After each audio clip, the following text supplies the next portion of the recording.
I know that applause was for me, and I just want you to know how deeply appreciative I am of that. Good afternoon. It's so great to be with all of you. I'm Steve Edwards, the Executive Director of the Institute of Politics, and we are thrilled for today's conversation between former U.S. Secretary of State Madeleine Albright and our very own David Axelrod. Today's event, of course, is part of our ongoing series of conversations that elevate and expand the public discourse about leading issues of the day. Coming up next week, we'll be turning our attention in great detail to the midterm elections, and I wanted to just highlight two events for you. On Monday at 4:30, David will be with us at the IOP House at 57th and Woodlawn, leading a conversation on the midterms with Liz Woolner, who is one of the foremost experts on how media is bought and used during campaigns. So a great session that you'll want to be a part of. That's 4:30 Monday.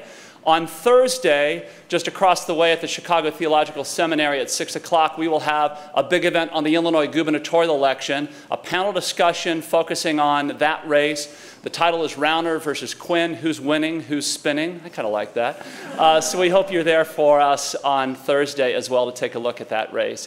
One other bit of news for those of you who are students in the audience, we have a new program that some of you may have heard about called the Sergeant Shriver Public Service Leadership Program, and that program is launching on October 31st. It consists of an in-depth series of workshops over 4 successive Fridays, looking deeply at public service models. In this case, there will be a case study around the creation and establishment of the Peace Corps. We encourage all of you to sign up. There are opportunities then to become fellows through this program in winter and spring quarters and to get guaranteed paid internships through this program. It's an exciting new initiative, and we want all of you to take part. I wanted also to mention that we are live streaming and podcasting today's conversation. You can check out all of our podcasts by going to iTunes and subscribing to UChicago IOP. I also want to let you know that during our conversation today, we will, of course, have time for your questions. When we do, we will post a microphone here in the middle of the floor. We ask that you come up, keep your question brief, to the point, make sure it is a question. We will give priority to students here, as is our custom at the Institute of Politics. And I also want to mention, too, that to that end, we certainly appreciate your help in promoting rigorous inquiry and allowing all members of our community to learn and share ideas and protecting civil discourse in that respect. So disrupting an event or preventing fellow audience members from hearing a speaker could result in removal from the event, and we appreciate your help in advance in supporting and reinforcing those ideals. So without further ado, let me step aside and introduce Aniri Amin. She's a third year here at the university, at the college specifically. She is one of the significant leaders at the Institute. She is the co-chair of our student executive board. She is from California. Please join me in welcoming her to the podium. Aniri?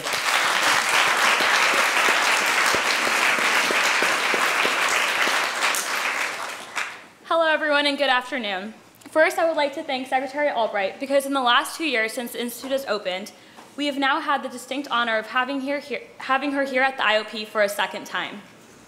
Today, we face some of the most challenging global issues of our time, such as the conflict between Israel and Palestine, the expanding power of Russia and the resulting crisis in Ukraine, the growth and spread of both ISIS and the Ebola virus, and the threat of nuclear proliferation, to name a few. And there is no better person in this world as Secretary Albright to discuss these crucial issues with us today. Born in Prague, Secretary Albright spent her childhood moving across Europe during regime changes and ethnic conflicts. She came to the United States as a teenager, and her early passion for politics was followed by a career in academia. She later moved to the West Wing, where she served as the National Security Council's congressional liaison. In 1992, she became internationally renowned when President Clinton appointed her as a U.S. ambassador to the United Nations. And in 1997, she became the highest-ranking woman in the United States government when she was named Secretary of State. Her wealth of experience in raising a family, earning multiple degrees, working on numerous political campaigns prior to her appointment led a colleague to describe her as a leader who has done it all. She would be able to sell foreign policy to soccer moms as well as Middle East sultans and Bosnian warlords. Following her distinguished tenure as Secretary of State, her diplomatic prowess was so renowned that, in fact, the President of the Czech Republic publicly and sincerely talked about Secretary Albright as a legitimate successor to the Czech presidency. Although she did not run for the Czech presidency, she has authored 5 New York Times bestsellers, including Madam Secretary, and continues to advise our nation's top leaders on foreign policy. A master stateswoman, Secretary Albright's career was marked by her determined and spirited positions. However, she was found that she was equally able to convey subtle but powerful messages non-verbally using her jewelry collection. For example, after finding out that the Russians had planted a listening device near her State Department office, she wore a huge bug pin in her next meeting with Russian officials. And after being called a serpent by the government-controlled Iraqi media, she wore a snake pin in her next visit to Iraq. Today, I'm delighted to see that she wears a Land of Lincoln pin, which is very fitting as she's here in Chicago.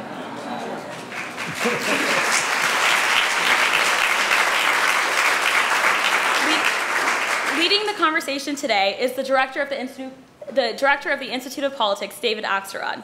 So now, without further ado, please join me in welcoming Secretary Madeleine Albright.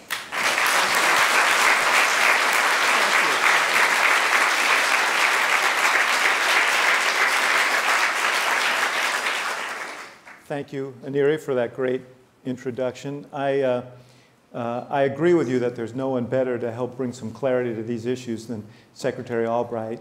She's had an incredible career. She was one of the great UN ambassadors, a trailblazer as Secretary of State. But I must say, now I am really impressed, and you can see why when we... Yes. I mean, now she is immortalized as a champion right on a Wheaties box, and how many diplomats can say that? And taste forbids me from replaying this, but if you go online, you'll see she also just slammed Conan O'Brien in a Twitter war. So,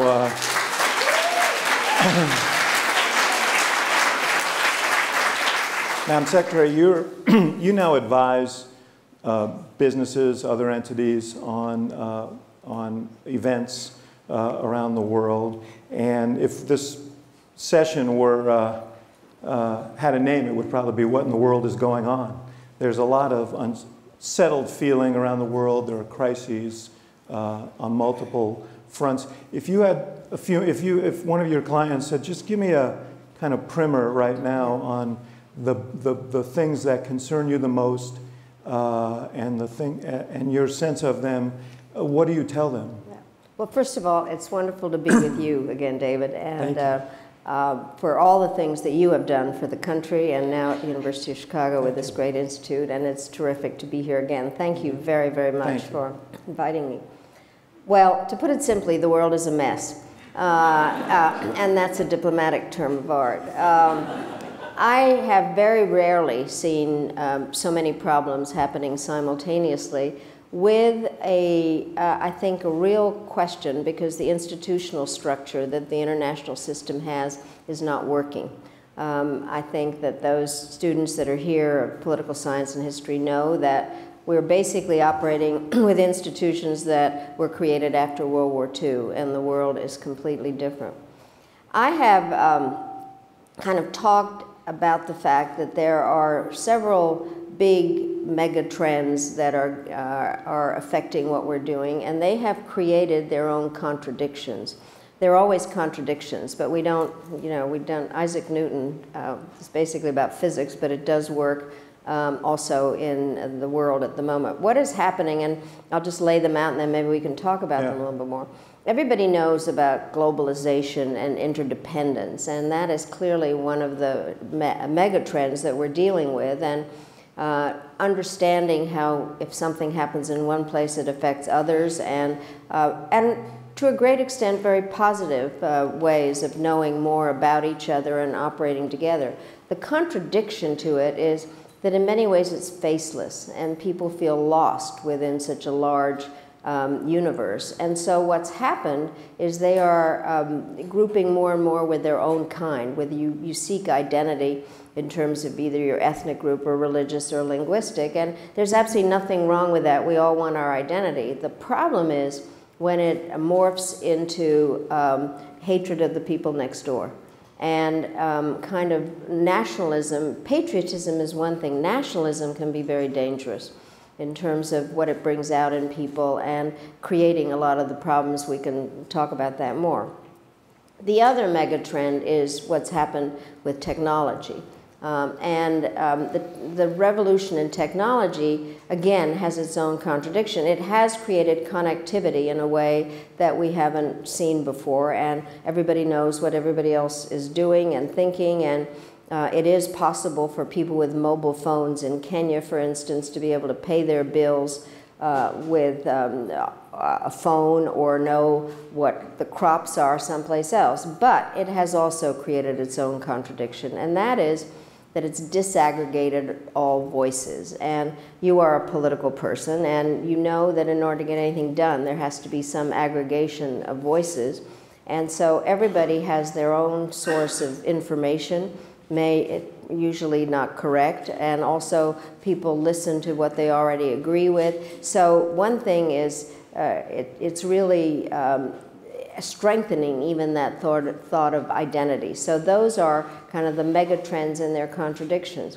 And then there have been some huge game changers. You already mentioned something, is that what the Russians did in Ukraine is unheard of in the post-World War II world, of invading whatever, the green people or whatever, in terms of annexing a piece of somebody else's territory. The other is everything that's going on in the Middle East, and the rise of rampant disagreement. Most Americans didn't know about Islam at all, but they certainly didn't know the difference between Shia and Sunni, questions about Arabs versus Persians, and a whole host of issues. And then I do think a game changer that's out there is the rise of China. And so putting all those things into context, I think does explain an awful. I can explain things, by the way. I don't have solutions for them. I'll just say that up front. All right, well, and I'll drop my last 6 questions. But let's dive into some of these questions. And you mentioned Putin and Eastern Europe and the plays that he's made in Ukraine. The world has essentially spoken on this, but Putin's popularity in Russia is greater than it's ever been. There's a sense of nationalism there, a sense of agreement about what's happened after the Cold War.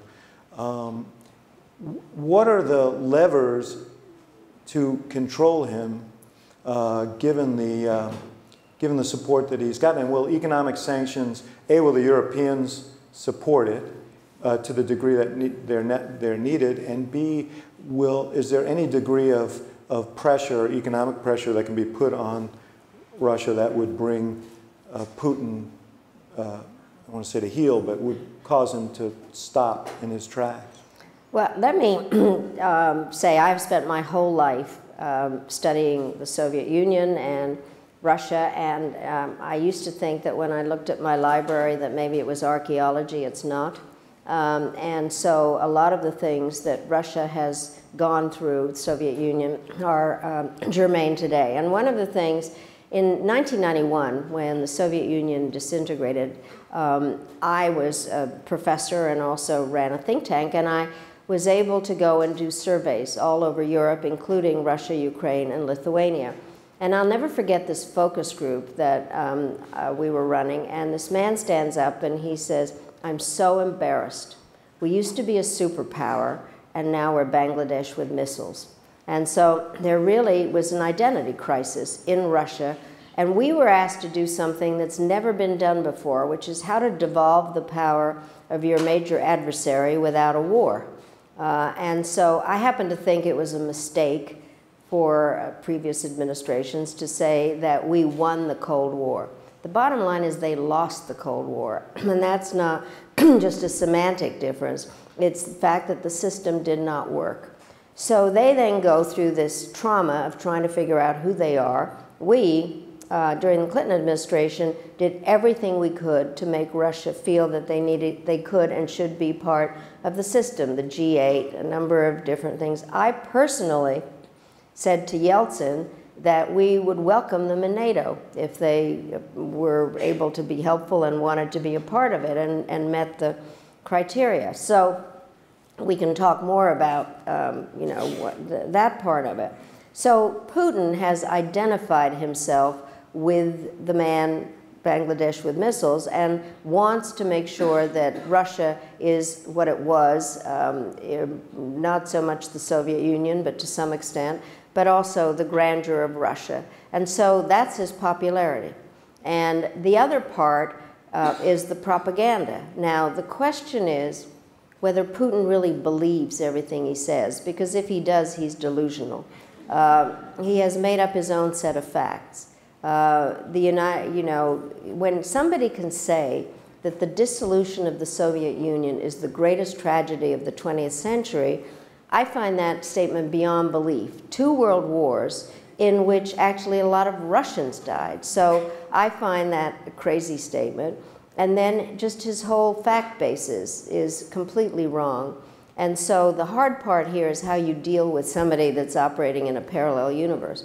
Now, I do teach, and I teach a course. I say foreign policy is just trying to get some country to do what you want. That's all it is. So what tools do we have? And the course I teach is called the National Security Toolbox, and there are not a lot of tools in it, frankly. And that was much to my surprise when I actually had some access to the toolbox. And so when you ask about the economic tools, first of all, we are using diplomacy. And we can always use the threat of force, but economic sanctions are very often the favorite tool because they're kind of in the middle and they do have an effect. And they matter to people that are trying to run an economy. And so, but the problem with sanctions are they take a while to have an effect.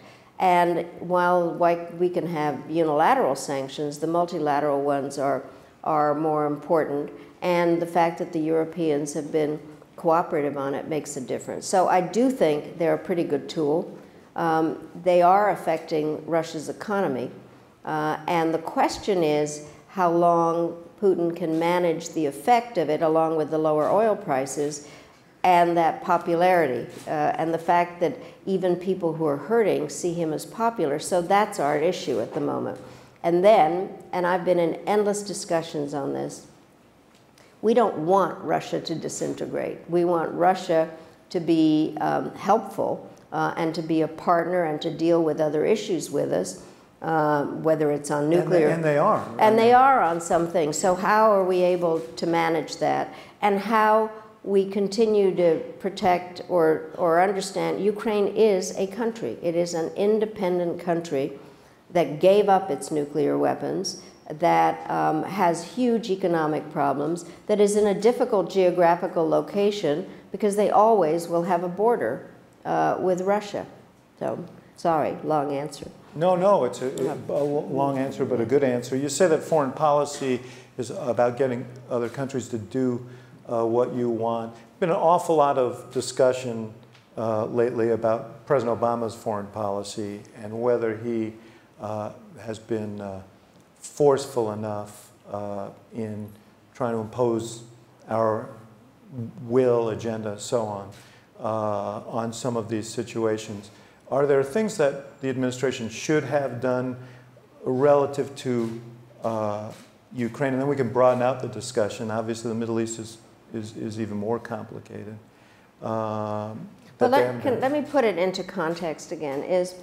I think that President Obama was dealt a very hard hand. I know that people get fed up always blaming the previous administration, whichever one it is, but the bottom line is no president is able to come in and just pick up a clean hand of cards. I mean, it's very difficult, and I happen to believe that the hand he was dealt was a very tough one, and I have said over and over again that the war in Iraq is one of the greatest disasters of American foreign policy, and we are paying for it in the Middle East, and we'll get to that, but generally in terms of our reputation.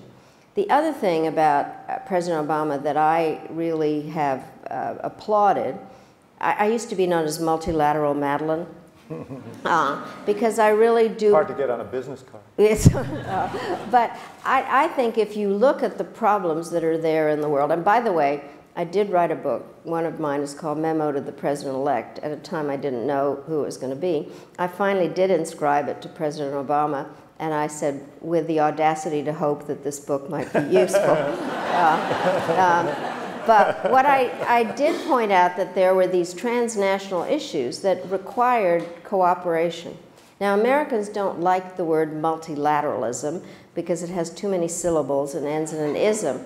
But basically all it is operating within a world and partnerships and getting other countries to be helpful on some of these problems. And I think the president has been amazing in terms of his desire to use partnerships, to the patience to do it, the understanding of it. So I really do think, and specifically on Ukraine, where he has motivated, I think, the Europeans to be united on the sanctions issues. And I think it's very important. I think it's going to be harder and harder, because one of the problems on the sanctions is that the targeting country is affected often as much as the targeted country. And so I think it's going to be hard to hold it together, and that's one of the big things that he has to deal with. Yeah, you mentioned the interconnectedness of the world. Certainly Europe is deeply reliant on Russia, or has been, for energy. How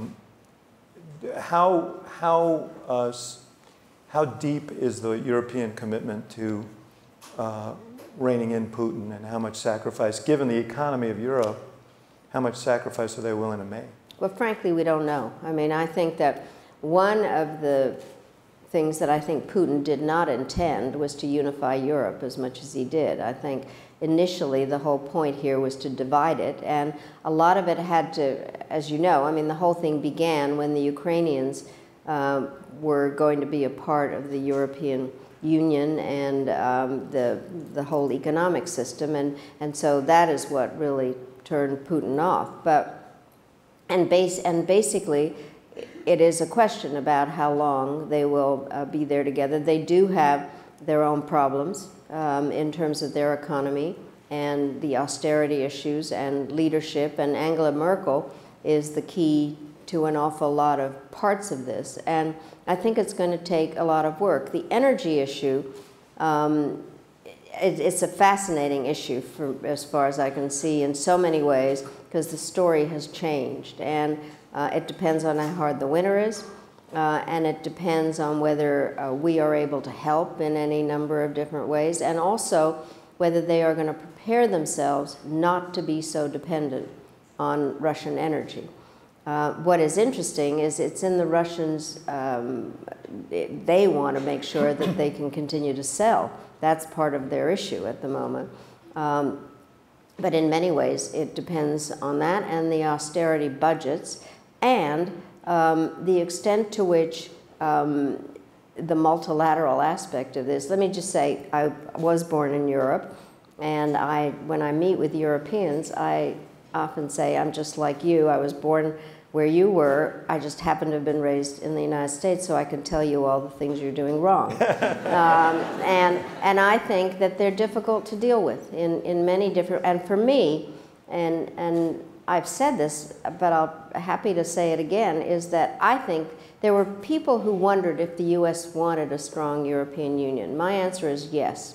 And my sense back on President Obama is he expected that in dealing with the issues that he had to deal with, that the Europeans would be the #1 partners, that they, in terms of similar value systems and needs, and that we could count on them as being our partners. And that's where it got very difficult, because they do have different issues, and now we need for them to stick with us on this, but they have different views, and I think that's going to be the challenge for the president, and trying to keep it together, because I personally believe it is having an effect, will have an effect on Putin. They also have their own politics to worry about. And you talked about nationalism. You see these nationalist movements rising up, UKIP in Britain, Le Pen in France. Well, the Hungarians have gone completely nuts, and I mean, it's very bad. What is so sad how people change. Orban, who's the prime minister there, was when in the 80s, when the democracy movements were taking place in Hungary, was moving much faster. he was one of the heroes. And for reasons that are unclear to me, I think that what has happened here is a tragedy in terms of the Hungarian people.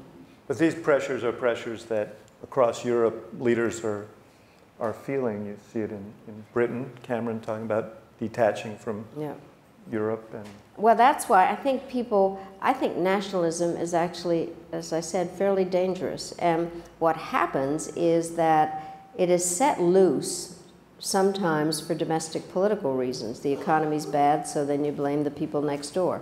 And so I think it is a very dangerous trend. And some of it has to do with what I was saying on megatrends of kind of feeling lost within the European Union.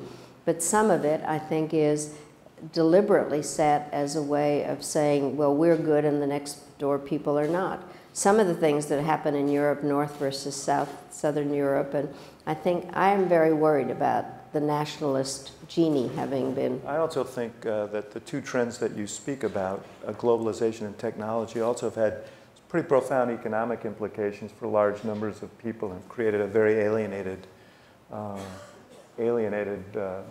citizenry that is driving a lot of these movements. Well, and part of it, I stole this statement from somebody, but it summarizes a little bit about what is going on here, is people are talking to their governments on 21st century technology. The governments hear them on 20th century technology and are giving 19th century answers. And so there is a disconnect, and there is a lack of faith in institutions, obviously international, but also the national ones. Yeah. And really the only groups that have illicit confidence are maybe mayors and city councils, right, because they're closer to the people. But there is this disconnect, and people don't know, I think, that when they think they're connecting with their leaders, they're actually not. Let me, I really was going to ask you this at the end, but since you've raised it, I want to ask you now. Obviously, this distrust of institutions is not simply a trend that we've seen elsewhere. It's something that we're experiencing here as well. And internationally, I mean, you look at a thing like the Ebola outbreak and the sort of deficiencies of the WHO, partly because it's been degraded over time. How threatening is this sort of chronic distrust of institutions, and how much do the institutions warrant distrust, and how much of it is being sowed by this mad media environment and political environment that you've described? Well, I think that I happen to believe in government. I think you have to have government to make a country work, not a government that is ordering you around all the time, but a government that makes things happen in a way that the taxpayers want, which is why elections are important, and the message sending from people to their rulers and back down is so important. What worries me is that the way things are set up now, the media is playing a huge role in kind of, I mean, they like the story and they push it, but part of the problem is they're not doing so hot as an institution either. No, they are not. Yeah. But part of it is that people only listen to the things they already agree with. Therefore, fortunately I don't drive in Chicago, but in Washington, as I drive, I listen to right-wing radio, which gets me fairly excited. But a lot of speeding tickets. Well, no, mostly like, you know, who is this crazy? But I do think there is people need to listen to things they disagree with, and they need to understand what other people's views are. And the media also, I have to say, it does things for ratings. There's just no question about it. And if it's scaring people, that works even better. And so I do think there's an issue. I do think also it becomes a vicious circle, because I am so troubled by what's going on in Washington. I worked on the Hill also. I worked for Senator Muskie, and then I worked in 2 administrations. And the system, it's an amazing system that we have. I think the most important part of our system are executive-legislative relations. It is really unique in terms of the way it is supposed to work. And when people have been elected who decide that they're coming to Washington to do nothing or to stop things from being done, it undermines the whole thing. And I am chairman of the board of an interesting organization called the National Democratic Institute, which is part of something called the Endowment for Democracy, started by Ronald Reagan, frankly.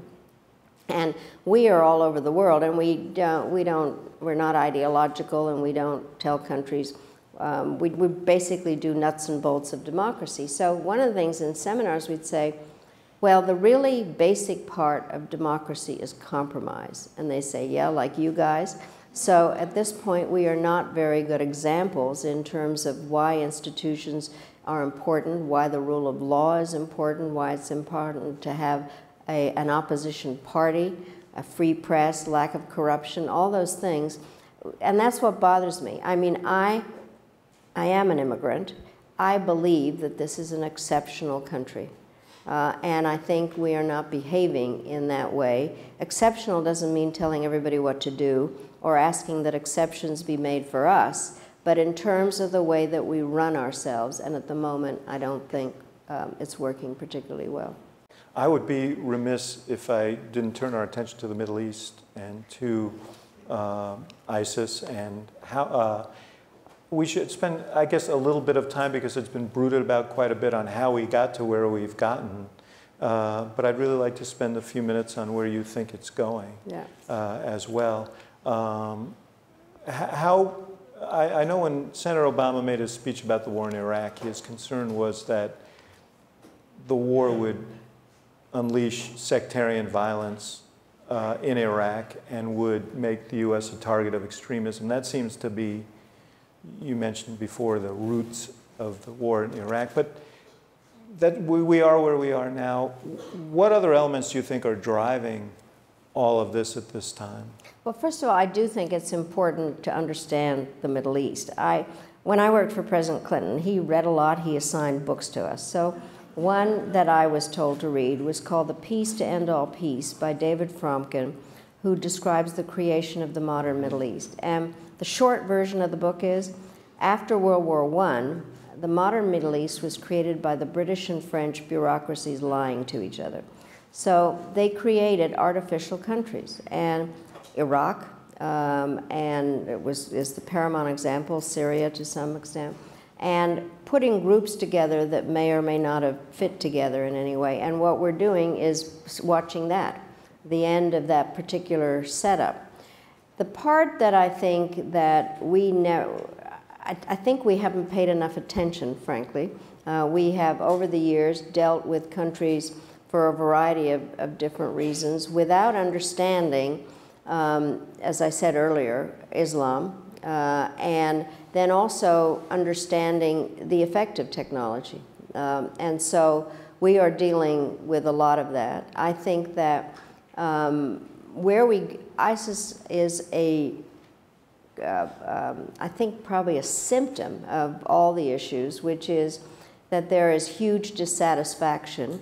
And the question is what creates it. And one of the hard parts for the president or anybody dealing with this, we want instantaneous solutions. I think the hard part, looking at the students here, this is something that they're going to be dealing with for a very long time. That we are watching a massive change in Islam itself, and Christians and Jews can't tell the Muslims how to reform themselves or evolve. They have to do that. So there's that issue.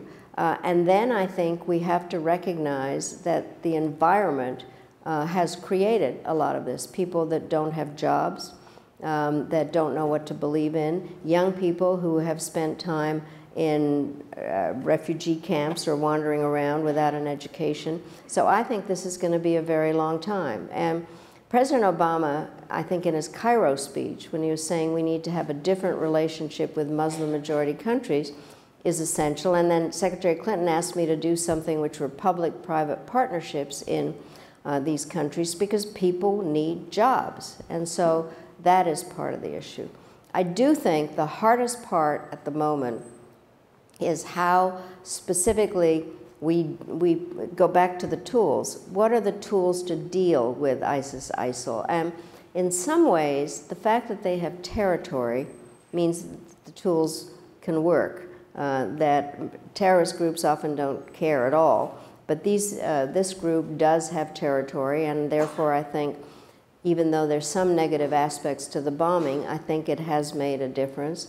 The question is how to develop ground forces that can work with the air war, and then also how to offer hope to those people ultimately that there's something other than living under the rules they have. But I think we can't kid people. This is really hard. And the hardest part now is how, and I have to say, Prime Minister Cameron said it so well, these aren't Muslims, they're monsters. And I think that part of the issue is they are using social media in a very effective way in terms of recruiting others.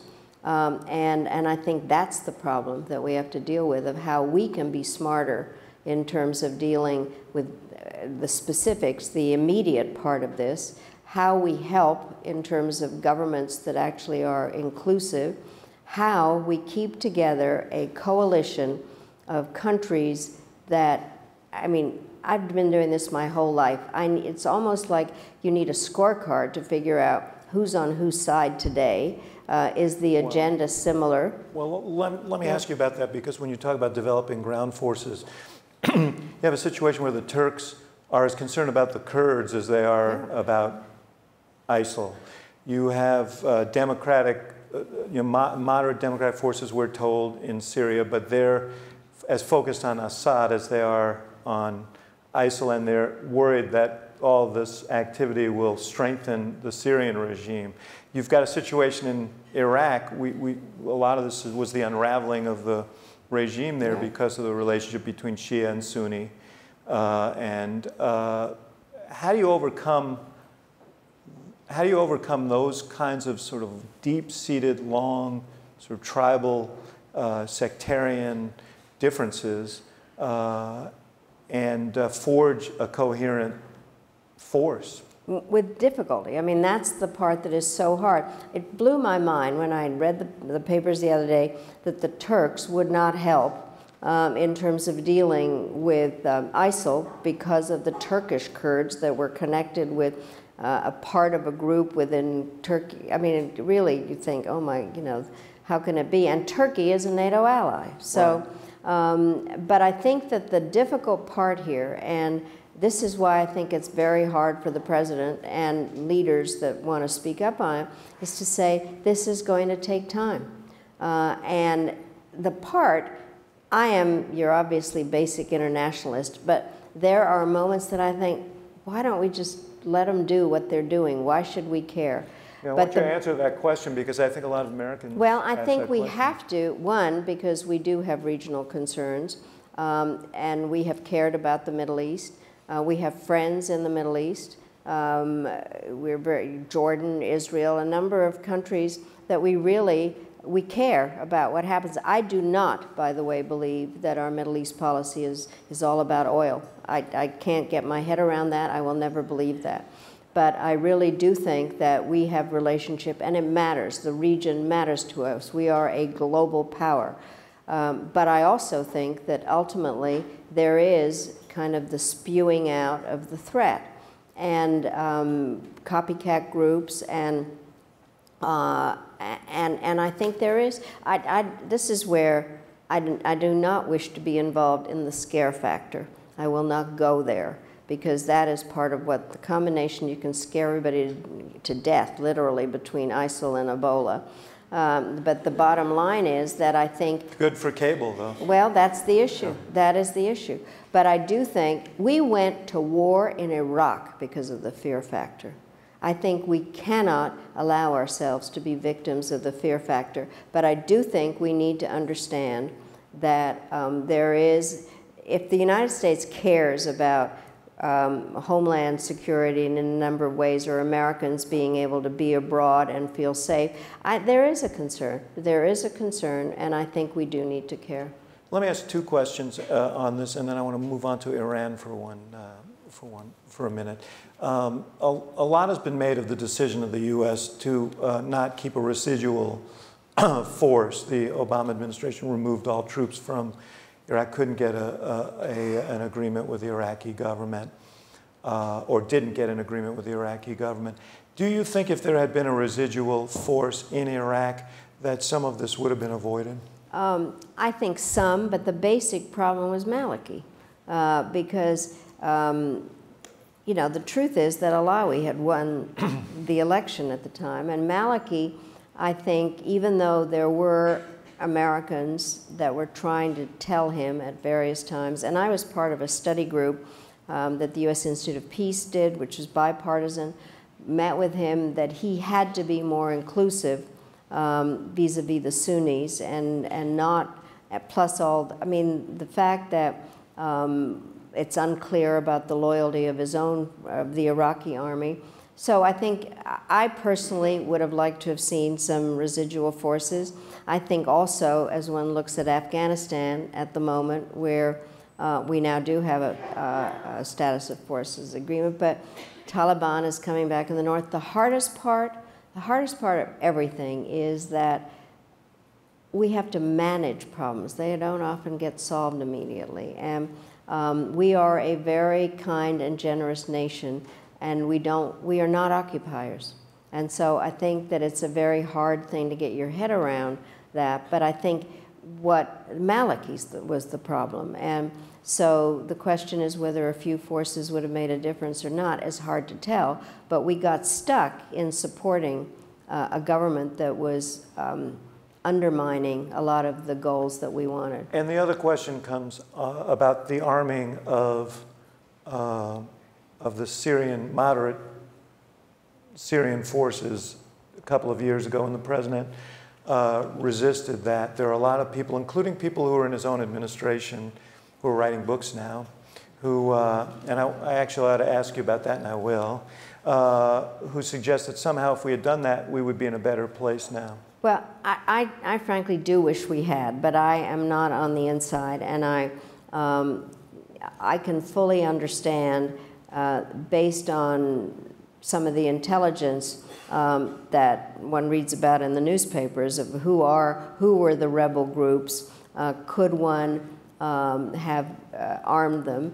But in retrospect, if you just think about the previous question you asked me, is what has been happening is that ISIL is actually seizing some of the arms that were provided to the Iraqi army. So I think there begins to, I mean, it's great to have discussions about this. I used to love being in the Situation Room, but I can visualize how difficult these decisions are. So I respect the president's decision on this. But I do think if one really knew who they were, that it might have helped a lot earlier, much earlier. But I can also tell you from my own experience generally dealing with various coalition groups and those who are trying to be the government, that sometimes they disagree with each other. It's very hard. But that is one part that people hang on to, kind of say, it might have helped. I think it might have helped, but you can't flat out say it would have. What about these books? Secretary Panetta just wrote one, you know, Secretary Gates wrote one, something, a lot was made of Secretary Clinton's book. What is your, and in full disclosure, I've got a book coming out in February. It's quite different than that book, those books. So just before someone busted me, I thought I'd say that. But what is your sense of some of well, let me just say, as somebody who wrote my memoirs, I happen to believe that people that have served in government actually have an obligation to write a book about what happened, because, and it may be just their view, and then students and scholars you know, compare and try to figure out what really happened, because everybody has their view. So I do think that's important. I do find troubling the Panetta and Gates book. And I think, let me just say the following thing. I think the press picked out some of the points of the Gates book, because I'm now reading it, because I think that, as I said, I teach. I think it's very useful in terms of explanations of decision making. But the press has found certain things. I'm reading the Panetta book now, and I think the same thing may have happened. Yes. But I do basically think it is a responsibility to write a book, and then be willing to put up with. Should they have waited until after? Well, I personally think yes. I don't want to be critical of you. So that's all right. No. I asked the question. But I think that because it's being used in a way that I think is damaging to decisions that have to be made now. Secretary Panetta said that he put it out now because he wanted to influence the decisions that are made. Well, I was trying to think about the following thing. I think what is really important, and I am going to be giving this message wherever I can. President Obama has a lot more time in office. And I think, you know, I was there in the second term of the Clinton administration. I was there in 1998 when the Monica stuff happened. And we had 2 huge years after that in terms of foreign policy. Read my book. But incredible things that had to be done and were done. And 2 years is a long time. And therefore, I know Leon very well, and I think he's a great guy and has been a great public servant. I mean, yes. We worked together in the Clinton administration. And so I am willing to take him at his word in terms of saying that the reason he did it was to try to influence. I think it's made it difficult, but I do think that it would have been better to wait. Why don't we queue up here for some questions, and while we do that, unless you're so transfixed that you don't want to get out of your seats. But if you have questions, please come to that microphone right there. Iran, a month from now, from today, is the deadline for the negotiations around the Iranian nuclear program. What is your sense of those, and do you expect that there'll be a resolution on November 24th? I was reading today, first of all, it's unbelievably complicated in terms of the number of centrifuges and all various parts of the enrichment aspect. I hope very much there is an agreement. I think it would be very important. I think that it's an endlessly difficult subject because the Iranians are signatories of the Non-Proliferation Treaty. They have a right to a peaceful nuclear program if they allow for inspections. And so it makes it complicated vis-a-vis countries that don't have the NP, are not signatories.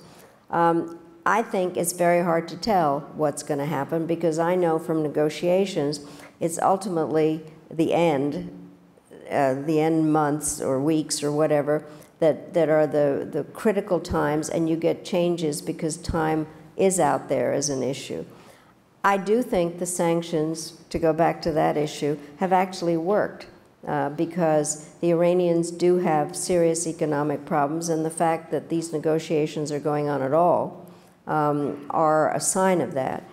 I happen to think that, I mean, it would be a mistake if more sanctions were put on without some coordination with the administration. In some ways, it's been kind of a Damocles sword, but this would be a really important agreement. And my sense is that the pressure of time and the necessity of the other things that we talked about in the Middle East may, in fact, bring a resolution. But I am an optimist. A couple of points. If we do have an agreement, the President apparently, he believes that he can do that outside of the purview of Congress, if this doesn't come under their purview. But they do have control over the sanctions. Are you concerned about a situation where an agreement is reached, Congress reacts to that agreement negatively, and rather than agreeing to a regimen of lowering removing the sanctions gradually, they'll actually ratchet up the sanctions? Yeah, I am worried about that. And it's very hard to explain to foreigners how the system works. because the president and, I mean, the executive branch is doing the negotiating. I think it would hurt. I do think there are questions about, does the president suspend sanctions versus lifting sanctions? There are any number of kind of nuances to this. But I personally think that it would hurt. And the administration has kind of pushed back on this all along. I also, I mean, deadlines are important, but if you're in the middle exactly of something, so that's just my personal view. Last question on this, and then we'll take questions from the audience. The Israelis obviously have deep concerns about these negotiations, and they've been very forthright about that. If there is no agreement, what do you anticipate happens next? And do you anticipate that either alone or in conjunction with the U.S. that military options then come back into play here relative to the Iranian program? Well, I think one of the things that I have always believed is that, and this is an answer that one gives, all options are on the table. I would hope that we would be and the Israelis would be very careful, very dangerous in terms of what could or shouldn't happen. The problem here, which is why this is hard, what people are really, first of all, the Supreme Leader has said they're not after a nuclear weapon. But the issue is what the breakout time is that they would have, and that's why the centrifuge breakout issue, time to create a weapon. And so a lot of the negotiations have something to do with the number of centrifuges and how long, and the level of enrichment. And so I think there will still be questions, frankly. And I am a negotiator. I actually have always liked having, I mean, when I teach about this, force and diplomacy going together. So that's why I would say options are on the table. Mm-hmm. But I would hope that, I don't want to upset the negotiations, right, but I think that they're very important. We need to stick with this. I think that the Israelis clearly are in a different geographical place. We have to be careful. But I think don't take options off the table, but don't use them. I should point out to the audience that on November 6th, Gary Seymour, who was our lead one of the lead national security people on these issues, is coming with David Sanger, who is probably the foremost expert among journalists on these questions, to have a discussion about the impending deadline in Iran and where those negotiations are. That would be great discussion. Yeah. They're both very knowledgeable. Yes. Yeah. Please. Thank you, David. Secretary Albright, my question, forgive me for being a little existential in this. We're talking about the mess that the world is in today. But in the early 90s, with the dissolution of the Soviet Union and the problems at the time with the new president, we could argue that the world was in a mess then. And if we were having this conversation in the year 2044, we'd be talking about the mess the world would be then. Do you think, in your experience, that there's something unique about the mess today? Only in the following way, which is some of the megatrends that I mentioned, though one of the things I have to say, technology, there's always some new technology. And I was actually, went to college sometime between the invention of the iPad and discovery of fire. So there's a lot about technology as I learned about it. But so I wrote a book about Poland in 1981, and the new technology at that point was actually cassettes. I don't know if any of you remember those, or even know what they were. But what would happen was Lech Wałęsa, the leader of Solidarity, would go to one factory and give a speech, and then they'd pass the cassette around so that it kept everybody organized. So there's always something. I think the part that is a little different at the moment, and in the 90s we were in the beginning of this transition, is the system as we all know it has been based on the Westphalian system of nation states. And the reason that the tools work is because theoretically the leader cares about what happens with his territory and some with his people. What has happened now is the rise of the non-state actor. And the non-state actor is really hard to figure out how it fits into the system.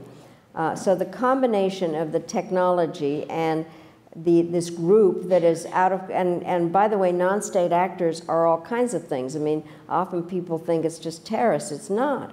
It's non-governmental organizations and multinational corporations and Bill Gates and, you know, all kinds of people that are part of being an effect of something without any controlling authority. Everybody does.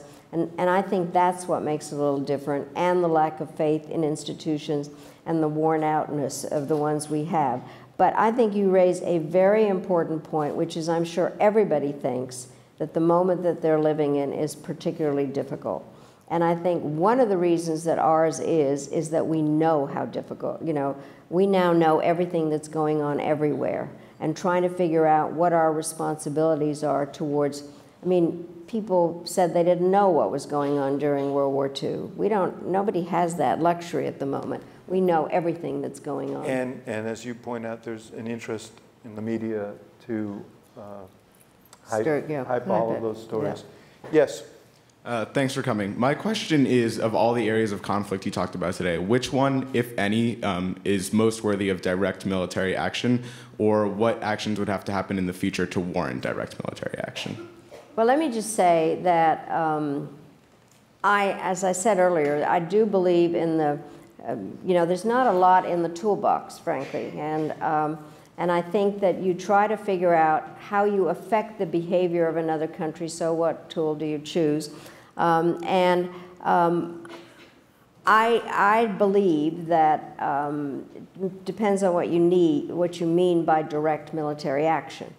If you just think that it's flat out force or showing what kind of military we have, but let's presume that it's bombing. And so I do think the Middle East and the way that the president's doing it is that is an appropriate way to respond. I think the hard part about military action is trying to figure out how the mission creep part of this. And let me just say this. Various things in life I never thought I would do was to send people to war. And when people ask me what was the most difficult aspect of when I was secretary, was deciding to use force in Kosovo. And the question in some ways was the same. We decided to do an air war. President Clinton had said no ground forces. And then the question was trying to figure out on the 78th day whether we'd said the right thing. As it turns out, Milosevic capitulated. But I think that the hard part is, I do think the Middle East is deserving of military action. Yes. Thank you for coming. You're an inspiration to us all. Sort of going on the same lines and expanding your answer in regards to ISIL, I'm wondering what specifically you think that President Obama has been doing that is going in the right direction, what strategies he's been doing, or if he isn't going in a fully correct direction, what would you suggest? And I know you said you don't necessarily have answers for everything, but I know you must have a lot of opinions. And I just want to go in the sort of direct, I want to really see what your direct response would be in terms of ISIL and how we're dealing with that situation. Well, let me just say, I think, to go back on something that I said, the fact that ISIL actually has territory has changed the possibility. I mean, they're not just a non-state actor.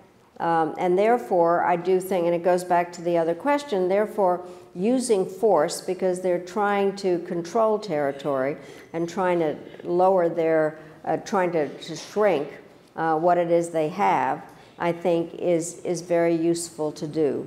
I think the hard part here is going to be at how one defines what American forces actually do.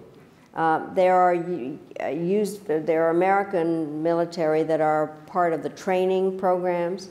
And so the big job for the president is going to be to keep the coalition together, which is hard to do given the different agendas, and then trying to figure out to what extent the definitional thing happens in terms of combat forces versus some kind of trainers. And I think the hard part is going to be the fuzziness of that.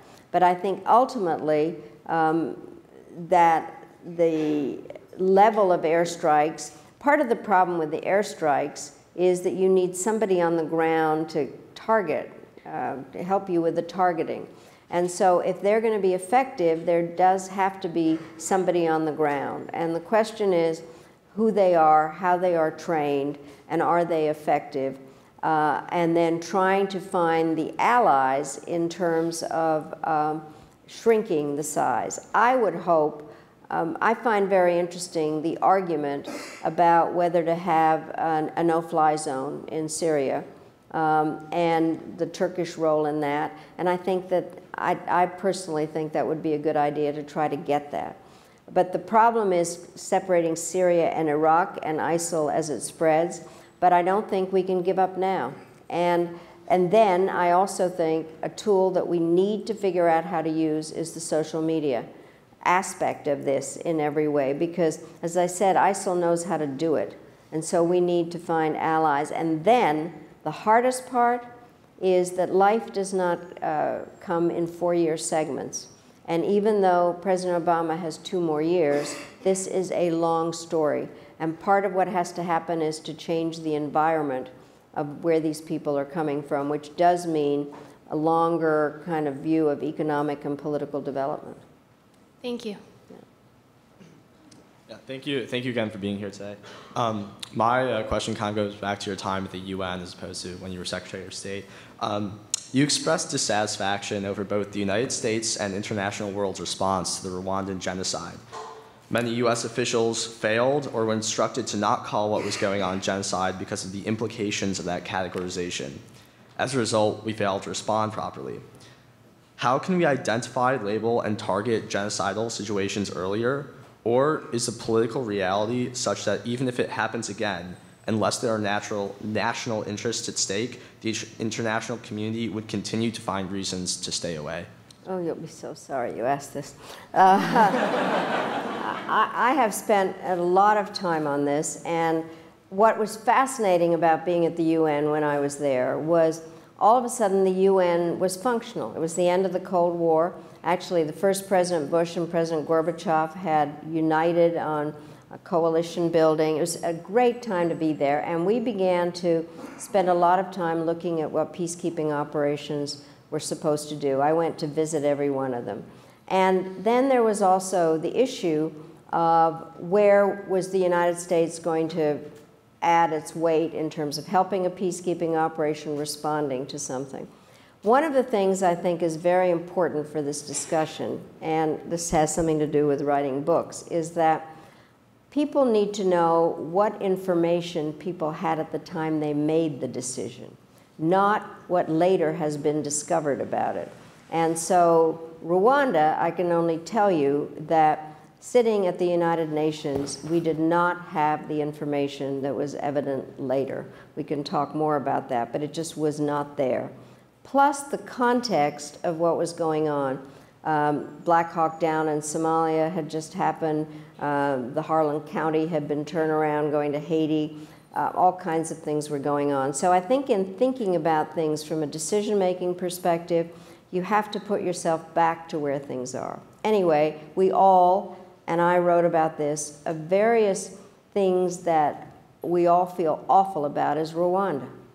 And I have been, obviously, the things that were going on in the Balkans were ethnic cleansing, and that was very much on my mind in Kosovo. So what happens is trying to figure out how you prevent genocide. So one of the things that I was involved in after I got out of office was a task force that I did with Secretary Cohen, who had been Secretary of Defense. And what was so interesting about him was the hardest part for me in trying to get Kosovo done.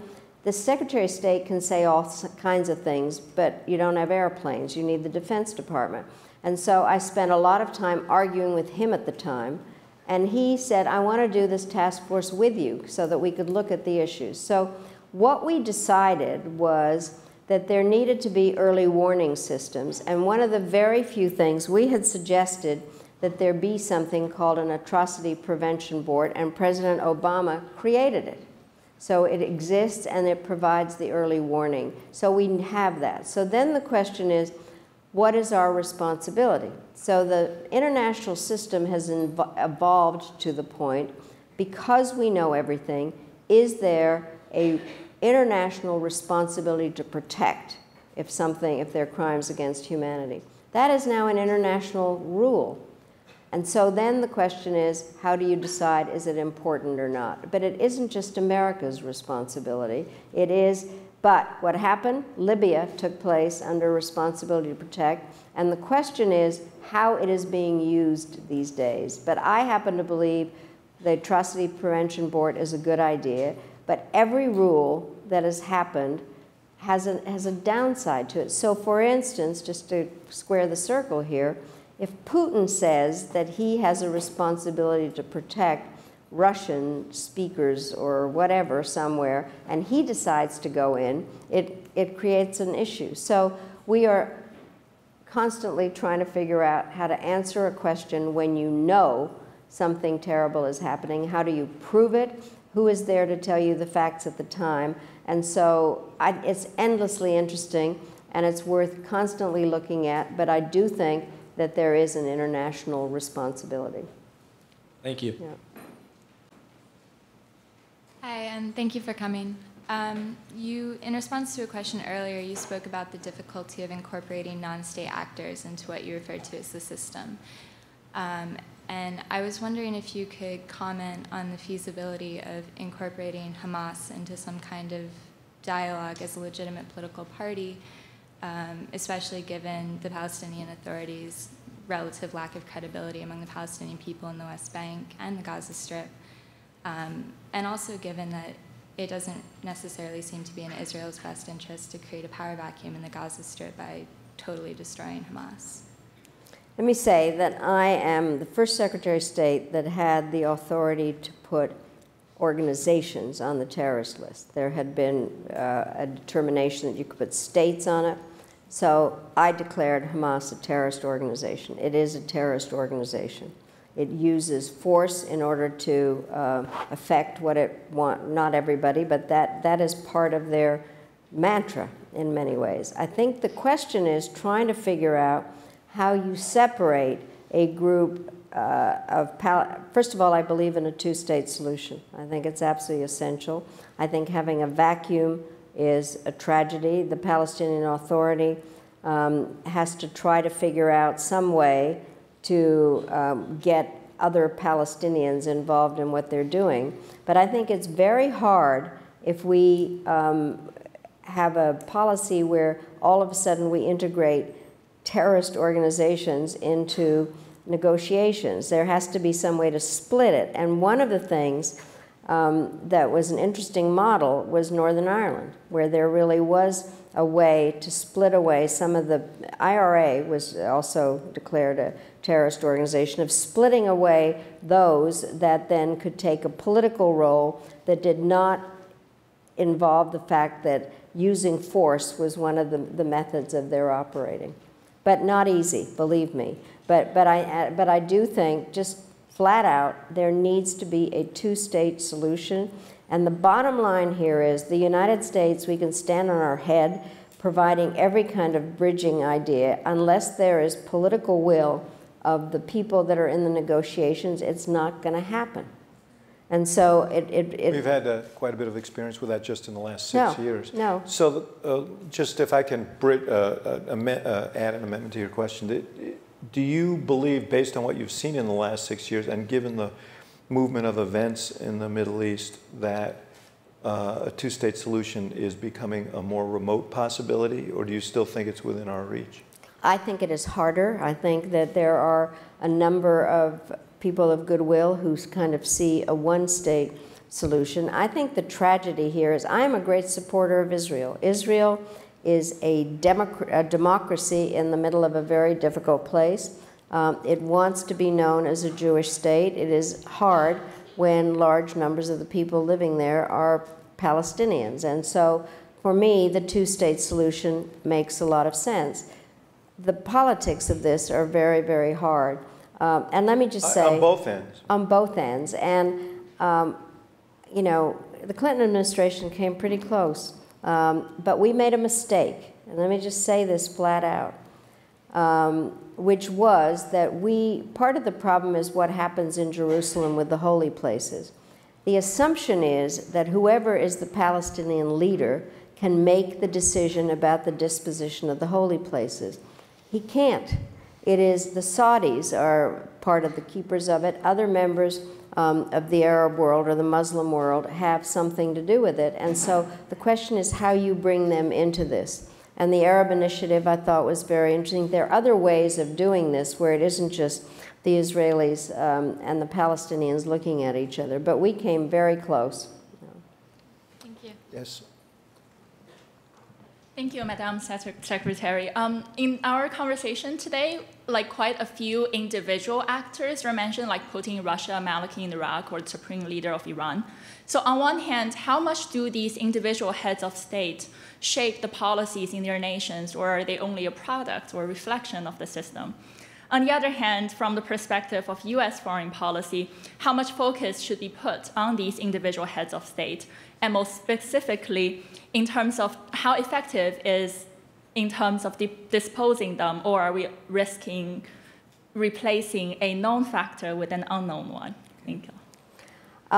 When I teach, I say that every country makes foreign policy decisions based on 5 factors. The first is objective. Where is the country, geographical location, measurable things. The second is subjective. How does a country feel about itself? The third is, what is the system of government? In our case, executive, legislative relations, party politics. The fourth is what happens in bureaucratic politics, again, reflected in the budget. And the fifth is the role of individuals. So it's that combination of various parts that I think people have to look at. I happen to believe in the role of individuals a lot. And in my class, I read my students a portion out of War and Peace, where Tolstoy basically believes, you know, he's a fatalist and doesn't believe that much in the role of individuals. I think it makes a huge difference, no question. But I think you have to look at all the factors together. First of all, the United States, I think this goes back to Iraq War, regime change. We don't always know what the next step is going to be, but you do have to consider, I think, the whole picture here. What I find interesting, I've now decided, believe it or not, because I do think the world is a mess and because I'm a professor, I keep trying to find some order in this and some way to explain it to people. So I think on the whole, there is not very strong leadership in the world. I happen to believe that President Obama is a great leader. But what happens here is there are 4 leaders out there now that see themselves in office for 10 years at least. Putin, Erdogan, Modi, and Xi Jinping. And I think it's very interesting as people begin to look at policies to realize whether it's true or not, they basically see themselves as being there a very long time. That's not true of democratically elected leaders in other countries. Modi, I find the most fascinating because he's just gotten elected by the world's largest democracy, and the state elections are going in his direction, and they need a lot of change. It'll be very interesting to see. But I do think individuals play a huge role, and the relationships between and among the individuals plays a huge role. But I'm just going to put something out there. Very rarely do objective factors change. There are very few countries that change their geographical location. Actually, Russia did, because when it separated, they don't have the same borders with Europe, which is why Ukraine is what it is. But what is one of the most interesting new objective factors is America's new oil power. And thinking about, as I said, I don't think the whole Middle East policy is about the Middle East. I mean, the whole is about oil. But I do think if you look at my 5 factors, all of a sudden we have an objective change in the oil story, which will have its effect. Thank you. Well, we could keep you here all afternoon, but I just want to take a moment, not just to thank you for being here, but also for a lifetime of service to this country, and we're grateful for both. Thank you. Thank you all. Great question.